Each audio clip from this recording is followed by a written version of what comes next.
Welcome. In this tutorial, I'm gonna show you or teach you how to turn off camera sound on iPhone. So if you want to know how I did it, just keep on watching. So first of all, you want to open your camera. And now I don't know if you can hear it, but I'm just gonna try to take a picture. And I think you hear the sound, right? The shutter sound. So if you want to turn that off, you just need to enable your phone on silent mode. Okay, so just go ahead and put your phone on silent mode.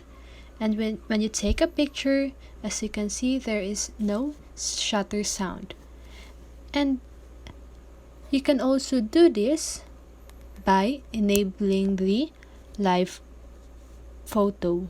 Okay, so just go ahead and click on the live photo button at the upper part of your screen, and now when you take a picture, there won't be a shutter sound. Okay, and that's it. That is how you turn off camera sound on iPhone.